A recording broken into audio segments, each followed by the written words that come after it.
We're at Purple Door with Renee Yohe.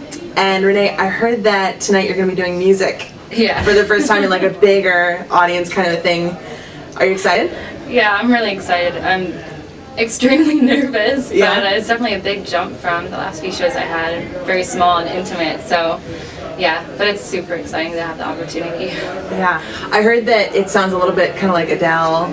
Or, I mean, how would you describe yourself musically? That's always been the hardest question for me, is trying to come up with like what I think it sounds like or what it would be, but it's definitely kind of jazzy and soulful. It has like this little modern twist to it. I don't know, people describe it as like a modern Doors Day, and that would definitely be a big influence for me. Like, I grew up with my mom singing like Que Sera Sera to me, and that's so I cool. love all the classic like oldies and jazz and stuff like that, so it has a little bit of that flavor to it, definitely. Yeah, no, that sounds great. Have you written your own songs, or are you going to do any covers? I am, because I just started, so I do have, I have 2 covers I think I'm doing tonight, and then the other ones are all originals. I have 4 right now that I've come up with, and yeah, it's been pretty cool. They just kind of like keep happening.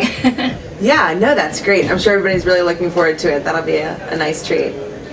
This is our first interview with you. Would you mind sharing some of your story? No, not at all. And I always struggle with like, oh, where do I start? I know, like, there's so much there, but I don't know, basically, in a nutshell, I would say. Yeah, the nutshell version. Yeah, from the time I was very young, I dealt with just a sense of oppression and anxiety, and started cutting when I was 12, and it was just kind of this downward spiral that happened very quickly. It was just basically like my way of dealing with things was to run away and to escape and not to feel. And I had a lot of things I didn't want to feel, a lot of trauma, and it just escalated from sports to cutting to, from one thing to the next. It was drugs and alcohol and whatever would get me out of myself. But I realized that was just a vicious cycle and I wasn't going anywhere. I knew there was something better for me, like there was a purpose for my life, and I really just wanted to help other people. That really gave me that hope. It was like,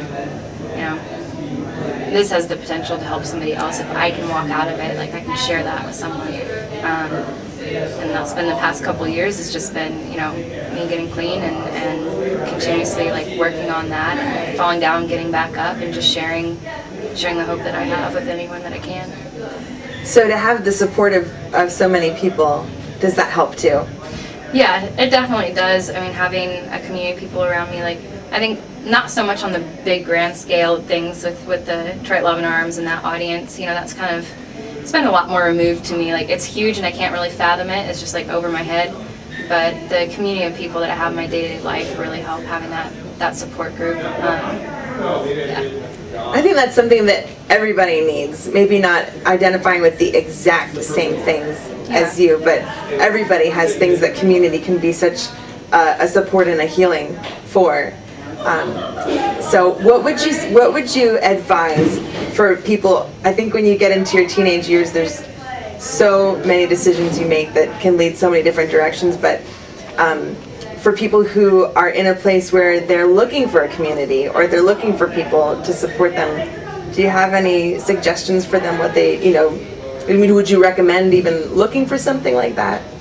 Well, I think, it kind of intertwines with another question that I feel like people really wrestle with, or almost a frustration of feeling like, this organization or this group of friends came in and swept down out of nowhere and rescued me, and in reality, it was like, I asked for help. Like, those people were in my life, and like I had to reach my hand out. And so yes, I would encourage people to do that, but nobody's going to come out. There's not a search and rescue team that's going to come and save you. Like, you have to want it. You have to initiate that process. And it's not this big grand thing. It's the person next to you. It's your best friend. It's your family. It's your church community. And it doesn't take 50 million people. It's just finding somebody you feel safe with. I mean,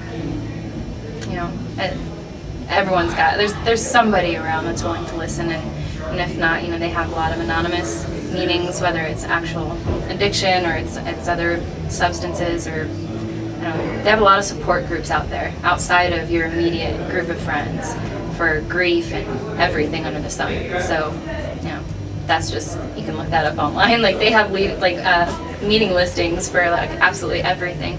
So, you know, for the people that genuinely really don't feel like they have that, or they don't have people around, you know, it does exist. Like, there's a lot of different options. Well, thanks for stopping by. We're really looking forward to you tonight, especially the music part. I think that's going to be like a super treat for everybody. So we're really looking forward to it. Thank you so much.